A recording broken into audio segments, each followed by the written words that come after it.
Hey everyone, I'm MGUY, and in this episode I'm going to be telling you why I sold my Ferrari 360 and also why buying it I think was probably one of the worst decisions I ever made.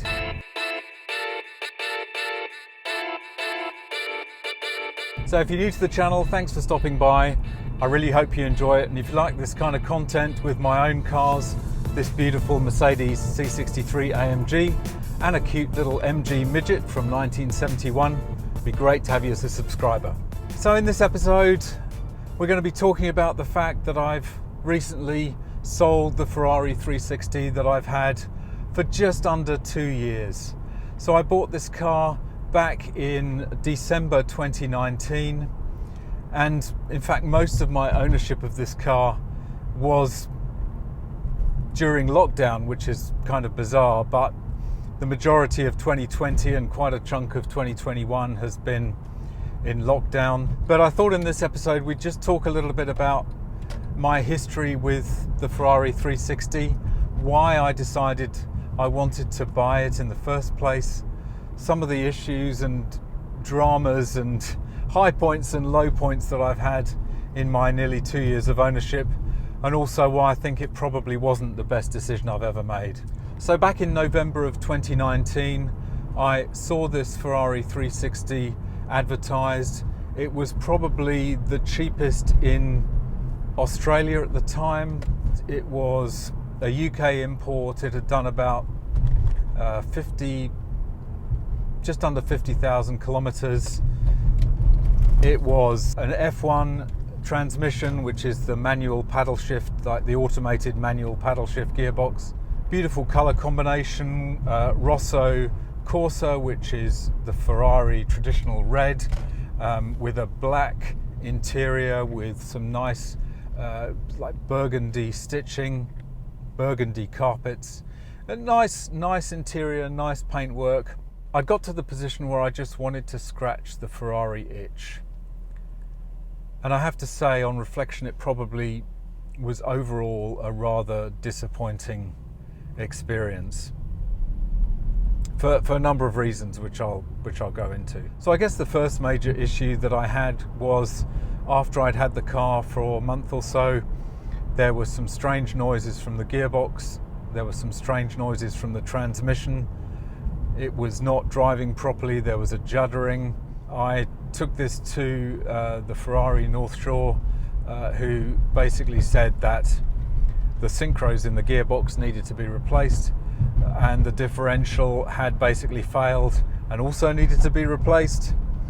And that could be done in two ways. Either you could get a donor gearbox differential clutch unit, or you could rebuild the existing differential clutch and gearbox. Fortunately, they did have a donor unit at the North Shore Service Centre at the time, which was very lucky, and I was able to get that transmission swapped out for the donor unit. But it still cost me 13 grand for the transmission itself, and another 7.5, 8 grand for installation. I then had already spent 5 grand on getting the car serviced, and an additional 15,000 on getting various other things that weren't quite right fixed with the car. Now you're going to ask, why didn't you get a pre-purchase inspection? Well, I actually did. A number of these things were, unfortunately not picked up. They were kind of latent defects, which it took some time for them to become obvious. I'm not, apportioning blame to the PPI. It's just unfortunate. It was a really bad introduction to Ferrari ownership. But I found actually that it was not the kind of car that suited my character. It drew so much attention, so much publicity, so much, you got so much attention when you took it out, and that's not me. That's just not me. I'm not that kind of person. I tend to be a little bit more of an introvert. I don't like being, in the public eye and, getting a lot of attention. The car being a red Ferrari with a very loud exhaust, it didn't exactly fly under the radar. And so You know, I learned over that period when I owned the car that it really wasn't the kind of car that suited my own personality. I found it increasingly difficult to actually take the car out for a drive. I didn't feel myself wanting to get it out on the road.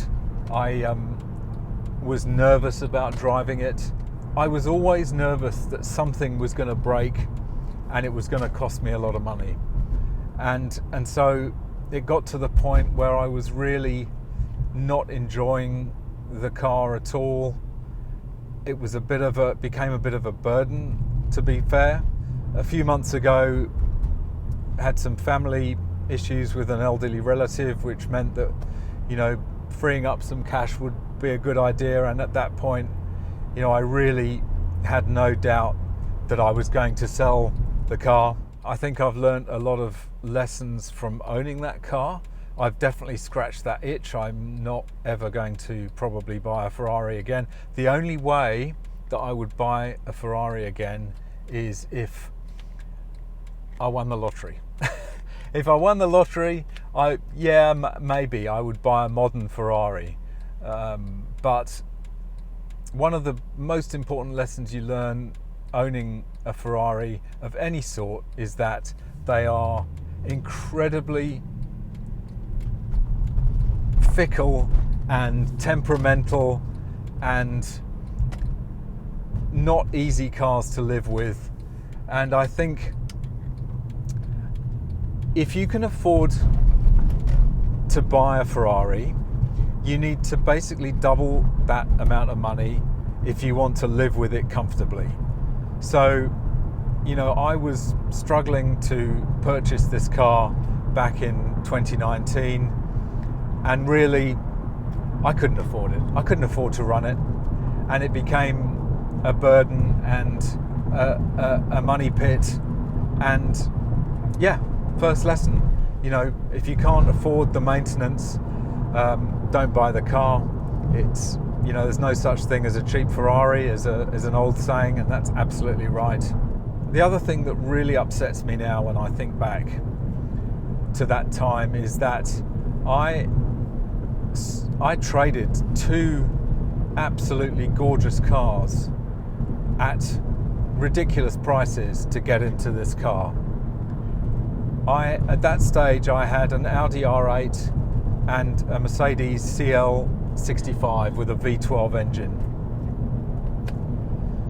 Two beautiful cars. The Audi was fantastic. It was so clean, so stylish, and wasn't shouty. It would kind of fly under the radar, which suited my character more, my personality. And the CL65 was just an amazing car.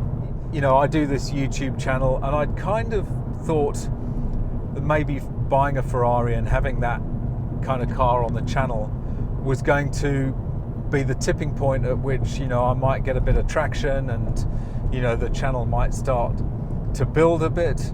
But in reality, over the whole history of my YouTube channel, it has never been the exotics that have been the stars of the show. You know, right from the start, when I had my Maserati Gran Turismo, it was never that car that was the star of the show. I think in episode 2 of my entire YouTube career, which I'll link to up here, I bought a cheap old CL500, like a 2003, I think it was, CL500 for 30,000 Aussie dollars. And that video went crazy compared to my Maserati videos. And still now, if you look at the top 10 videos that are watched on my channel, I think 8 of them are Mercedes based. One of them is a Ferrari 612 Scaglietti review that I did, and the other one, can't remember, I'll show it on the screen now, but the top video is 6 headaches of owning a CL65. I think a whole bunch of videos are on, you know, the SL55, the various SLs I had, you know, comparing Mercedes engines. You know, depreciated Mercedes seem to be what people want to watch. Even now, the C63 that I'm driving now is, you know, far more popular than the Ferrari ever was. I'd had these two beautiful cars, the Audi R8 and the, you know, ultra unicorn CL65, and I kind of blindly traded them both just to get the Ferrari badge. It was, looking back on it, it makes me very upset to think that I did that, because those two cars were beautiful, and yeah, I miss them terribly. You know, I think if I do get another car for the channel, it will be a big old depreciated Mercedes that I can have a bit of fun with. You know, like an old CL65 again, or an old S65. Something unicorn-like, rare, and kind of interesting. So I look back at those videos of the CL65 and the R8, and I do feel a little bit of a tear in my eye, because I sacrificed those two beautiful cars for the allure of the prancing horse. And on reflection, after owning, you know, what was really a fairly old example, it was not what I hoped it would be, and yeah, financially and personally, it's not something that I would do again in a hurry. So going forward for the channel, I've got the C63, which I absolutely love, and viewers seem to love this car too. It's a beautiful color combination with the blue exterior and this beautiful white interior. It's a very special version of this car. It's got a lot of nice features. I'll link to the video up here with all the special features this car has. I've also got this beautiful 1971 MG Midget, which is just an absolute hoot to drive, a lot of fun. It actually gets so much love from people. Thumbs up. It's so unthreatening, the MG, a red Ferrari. Wow, it's kind of... Whereas this MG, it's just hilarious, but it gets so much love, and I love driving it, and it's just hilarious to drive. So much fun. Anyway, look, I think that's just about it for this video. I think I've poured out my heart as to the experience of owning this Ferrari for 2 years.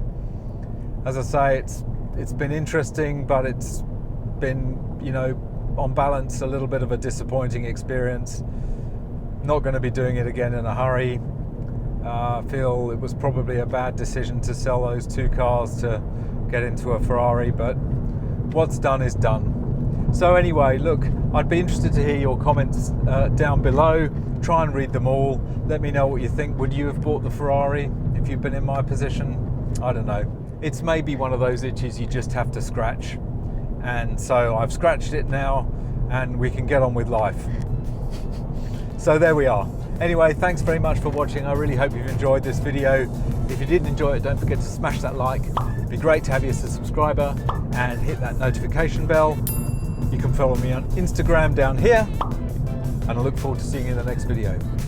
Bye for now.